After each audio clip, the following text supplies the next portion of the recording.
Our next keynote, all right, is about embracing innovation in the payments industry. And it's from Worldpay, from FIS. And we have Jo Parsons, and she told me not to repeat this, but I can't help it. She's the first female keynote for SymposiumX. So thank you, all right? Thank you for coming. Yeah, okay. Okay, so thank you. So as you said, my name is Jo Parsons. I'm a lead product owner at Worldpay from FIS, and I work out of the Cambridge office in the UK. And I'm absolutely delighted to be here today to talk to you about some of the challenges that we face in the payments industry and what we're doing to meet those challenges head on.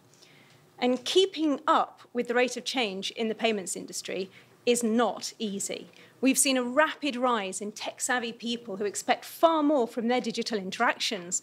They want them to be fast, they want them to be reliable, they want them to be secure, and they want them to be safe. In addition, the ways in which the world pays are continually evolving, and we need to be responsive and supportive of those changes while retaining our quality of service. So today, I'd like to take a closer look at how consumers and technology are changing the way we think about payments. And I'd like to take a look at some of the technologies and the ways of working which can support us with rapid, safe change and empower our engineers. After all, it's technology for people, by people. So let's kick off with a closer look at how the world of payments is changing. So consumers expect to be able to use any payment method of their choice. And there are three key areas where you can see that this demand is clearly driving change. First of all, there are alternative payment methods. So more ways to pay than just credit or debit cards or cash, anything from bank transfers to digital wallets to prepaid cards. And there are more of them than ever before, giving consumers greater choice and flexibility on how they pay for things. And each one of these has its own peculiarities and can present challenges not just from a back-end integration perspective, but also about how you present them as payment options and keep a smooth payment experience. And then there's mobile commerce. And this isn't just the realm of Apple Pay, Google Pay, Samsung Pay. It's the world of payment apps, and it's the world of in-app payments. And a year ago, it was estimated that 55 million people would use their mobile in-store to make a payment, and 40% of those were using the Starbucks app. And fast forward to today, and Apple Pay has over 383 million users worldwide. And in the US alone this year, it's estimated that mobile commerce will approach $100 billion. So as you can see, it's huge, and it's a massive growth area, and this is up 25% on last year. Another key area is omnichannel. You know, in the past, different ways of shopping had separate channels and separate platforms, but today these channels are blurring. I might browse a catalogue on my phone while buying a coffee in a shop, see something I like, and then go into that store and try it on. I might be in a rush, so I put it back and I think about it, and I come back to it later when I'm on my laptop and I decide to buy it online. And a couple of days later, I get buyer's remorse and I take it back to the store because, well, it didn't look that good after all. So as you can see, all of this means that companies need to be able to meet their consumers' demands anytime, anywhere, and anyhow the customers want. So how on earth are we going to keep up with this level of change and the ever-growing demand of our consumers?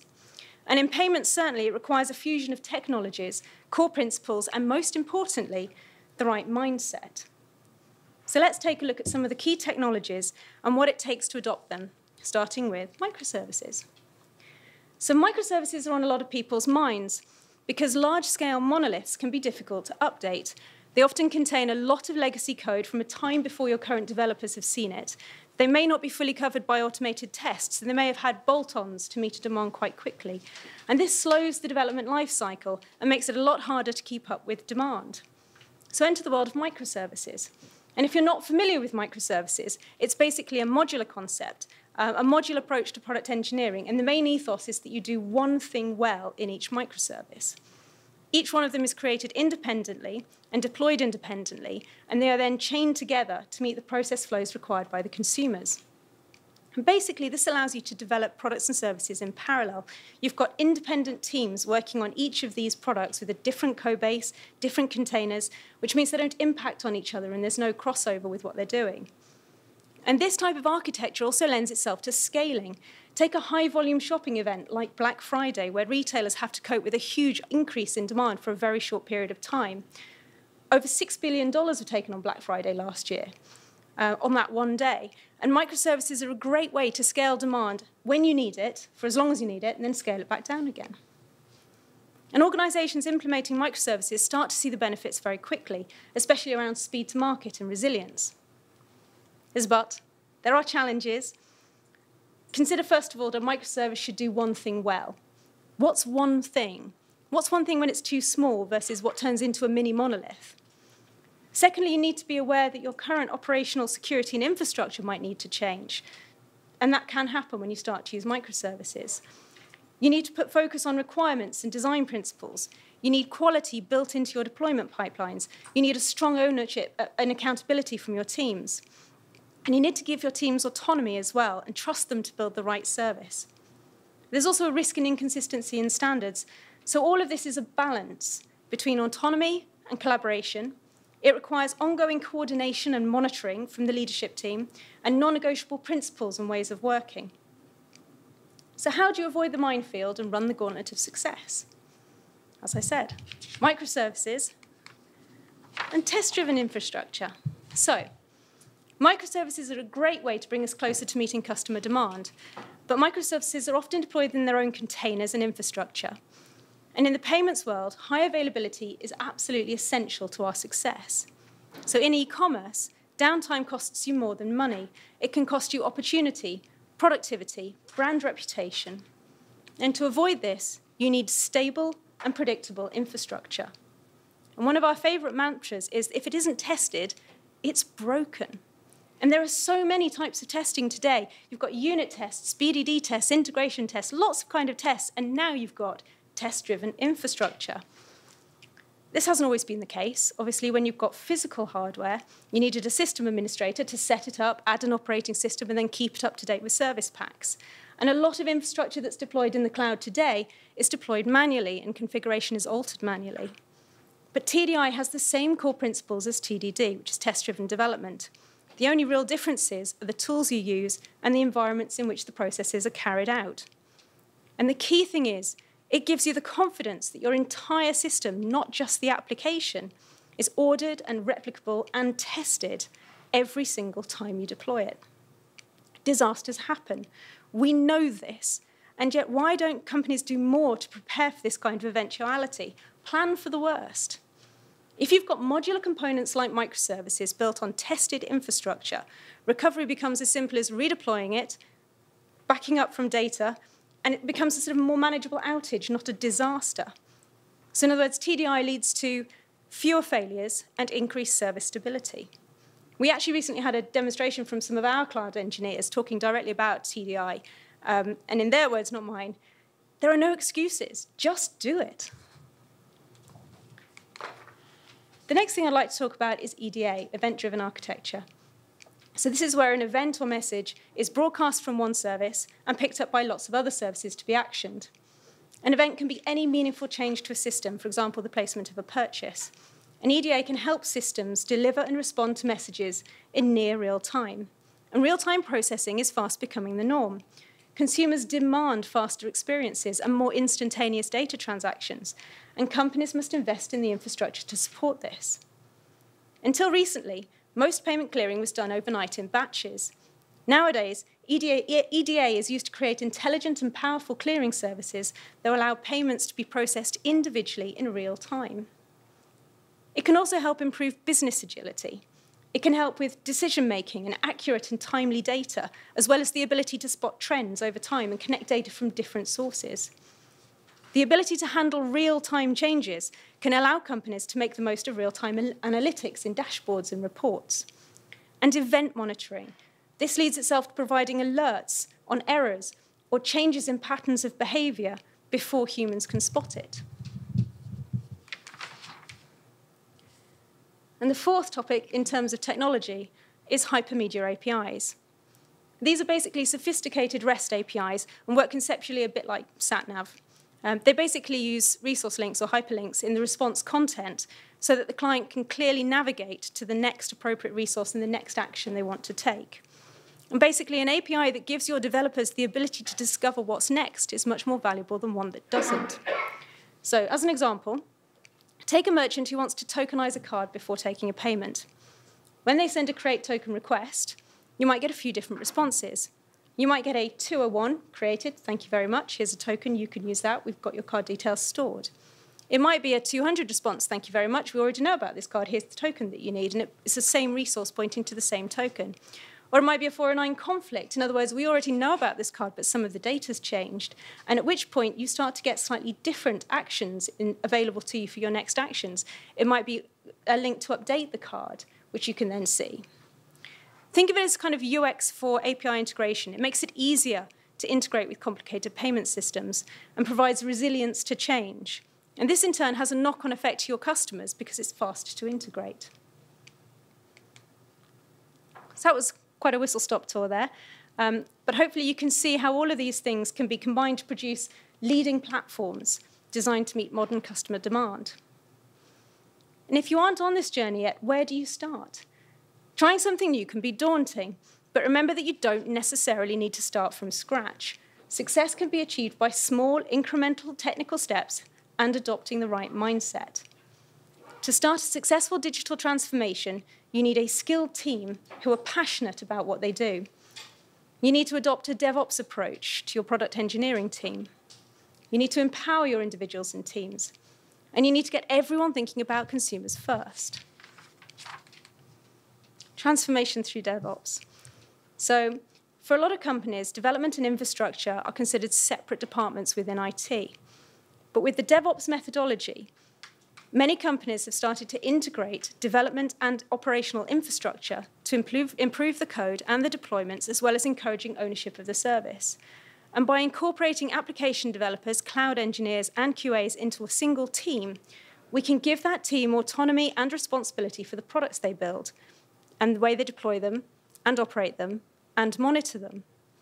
Because if you know you're going to be responsible for the ongoing well-being of a product, you're going to be more invested in ensuring the code is fit for purpose and designed with scalability. You're also going to be far more vocal about coding standards and test coverage and logging and alerts. However, while teams can be automated or have autonomy, they can't be isolated. There's still a requirement to maintain integrity across services. And for this, we use packed tests, which are basically functional contracts between microservices to ensure integrations between them are not accidentally damaged. So DevOps encompasses principles and practices that affect people, processes, and tools. It's about embracing a mindset with a culture of trust, communication, and collaboration. Now, you may not feel DevOps is for you, but even so, I think there are some core principles to consider that are a benefit for all businesses. Get teams focused on simplifying deployments. Reduce the chance of regression errors when deploying. Track changes in code and infrastructure in revision control systems. Have separate but almost identical environments for your development and testing, and even closer for your pre-production and production. Don't risk introducing errors at the point of live deployments. Add redundancy in the form of peer programming, peer reviews, and pair programming. And finally, always run your test suite as part of your build process in an automated way, and fail your build if your tests fail. One of the most important things you can do to innovate is to empower your teams. You've employed responsible, passionate people. Give them the chance to do what they do best, and create an agile culture with an adaptive management. Give people space to flex their resourcefulness, talents, and skills, because people are your most valuable asset. And given the opportunity, they will lead to greater innovation, creativity, motivation, and commitment. You may need some constraints, particularly for newer teams who aren't used to this mindset, and might work better with guidance and a more limited choice. Guidance and good design principles will always be needed. So it's a balancing act again.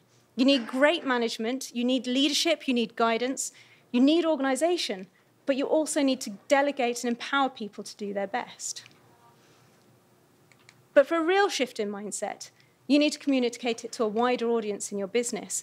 It's not just technology. It's security, customer support, finance, to name but a few. And while change can only come from within your business, You can still draw on the support and experience of your partnerships with other organizations and start your own digital transformation with their help. At Worldpay from FIS, we're on our own journey of continual digital transformation, and we do this with the support of strong partnerships with other leading global organizations, and also with the passion and the drive of our talented teams. And so together, we'll keep advancing the way the world pays, bringing the future of payments to consumers today. So in conclusion, we've looked at some of the main drivers of evolution in the payment industry, and we've looked at some of the technologies and practices that can help us with constant changes. And if your products and services are taking a microservices approach, I hope your test coverage is high and your blood pressure is low. Thanks for listening.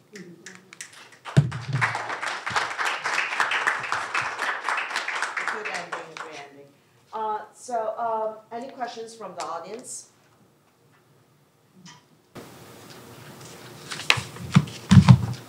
First of all, great talk, and as a software engineer and software engineering manager, I very much enjoyed a lot of this points of advice. I have a question on basically documentation. So you kind of talked about test-driven development. So it's the responsibility of developers to write the tests for the code that they write. Yep. But how does it work for documentation? Is that something that you pass off to like a tech writer somewhere? I think you mentioned hypermedia as a way to kind of have self-documenting. But how do you manage that? So we have a developer site that we maintain, but it's each of the product owners that maintains the content on that site. We have someone else who writes it for us in terms of publishing it, but we're the ones who say something's changed, something's new, and we put up the data to go up there, and we do that within our teams.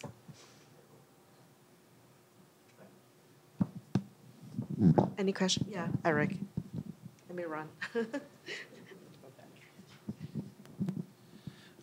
What I found with the DevOps is it takes some really high-end skills to get the pieces to work on there, but I end up finding that we run into roadblocks when it deals with very large org charts and large companies. How do you deal with that in WorldPay? Do you understand? We do follow this. So I have my own team has exactly that. It has developers, it has QAs, and it has cloud engineers. And I think in our part of the organization, we're actually very good at controlling and managing our own sort of DevOps bro environment, so the build, run, operate type stuff. I'm not sure I've been at Worldpay from FS long enough to really know how big a transition we've been to get to where we've got to, but it does work, and it is working extremely well. So if you are hitting roadblocks, I think it's probably one of those sort of things where it's worth reflecting on what those might be and trying to keep pushing for it, because I genuinely believe that it is really valuable. Any other questions? Yes. Well, thanks for your great talk. So I was wondering, when it comes to security, what is your approach in your DevOps team? Do you have a dedicated security team, or everybody sort of have to participate in the process? We do have a dedicated security team within the business, and we use them as we go through product development to talk about what security we're going to need. So it is managed centrally, but we involve it when we need it during the product development process. Thanks. Define what you mean by security. Define what you mean by security. Well, security in the sense of user security here. Once the payment is deployed, right, how do you know your money is not getting steal? There are obviously other angles. How about your code not getting steal, or what you have malicious employees and kind of things? But first, this is about payment, so thanks. I have a quick question. It's about the microservices, right? Does it so there are some questions about quality and security, but what about speed? Does it increase the speed in terms of putting things together, and also in terms of the share of knowledge, right? Because maybe there will be a more distributed way of creating something. What's your point? Okay, so with microservices, latency is one of our biggest non-functional requirements that we look at and consider.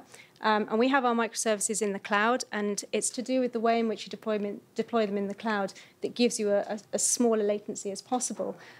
So it works like that. It's something that I think you'd see a much higher latency, for example, if you had to call out to a data center somewhere and then come back from there. So I think it has to go hand in hand with a lot of these other things, and cloud technology is there, and it's brilliant. So yes, at the forefront, and we pay a lot of attention to it. Interesting. Any other? Michelle? Yeah. up to you.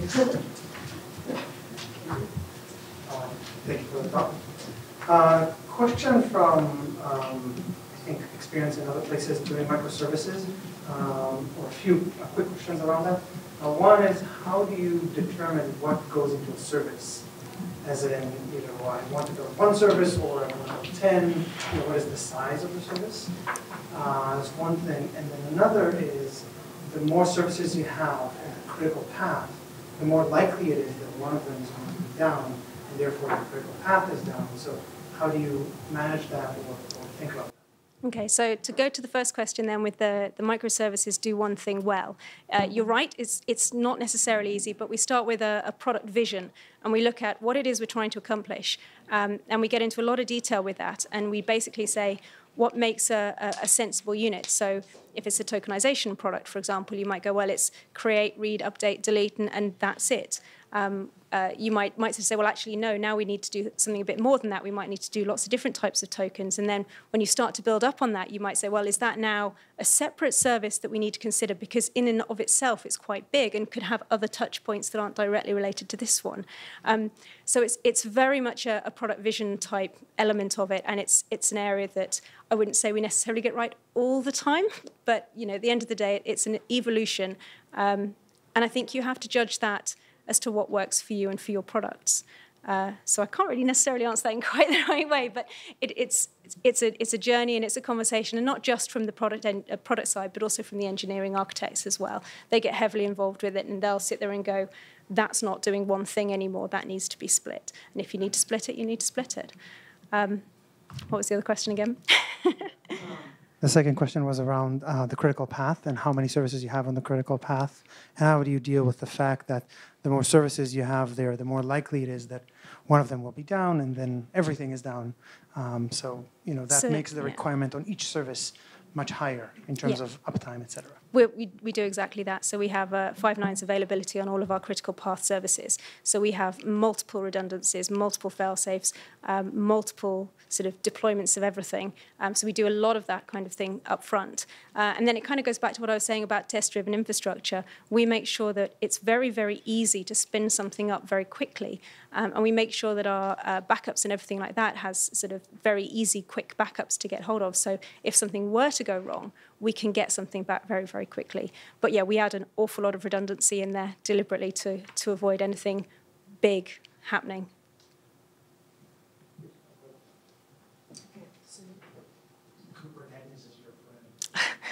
I know that word too. I think great talk. Thank you for that. Now, as we understand, microservices does one thing really well. And we know as and when the product functionality grows, it becomes more complicated. How do you manage all these microservices? How do you know if all of them are properly working as designed, as fast? Do you have any kind of dashboard? All these microservices are working as designed properly, or something is failing, or this is failing, is going to impact 20 other things? Do you have kind of dashboard like that? Yeah, so I mentioned earlier we've got pack tests which allow us to maintain integrity between microservices. So we make sure that whenever we do a change to a service, it's a non-breaking change and the packs stay in place. We absolutely have monitoring and alerting on every single service, not just individually, but across the board. And if something does start to change, not even necessarily fail, we get alerted to that. We've got sort of very intelligent learning on it to make sure that when it sees a change in patterns of behavior, we get notified about that. And we can go, well, hang on a minute, what's going on? Is it a problem? Is it going to become a problem? And we can react accordingly. So yes, lots of alerting across the board and lots of, again, fail-safes before we deploy anything to make sure that it's not going to break. Any other question? Any other question? Thank you, Sunil. So with that, really a great talk. Thank you, Joe. All right, and I heard that you can't stay long you have to run to the airport, and I tell you to do the New York style to get everybody out of the way and get to the airport. We are so honored to have your presence, and thank you, Worldpay from FIS for making this happen. Thank you. And so I wish you a safe trip back Thank you very soon, much. right? Okay, but please stay stay as back much and as you stay can. Okay, please. Thank you. Thank you.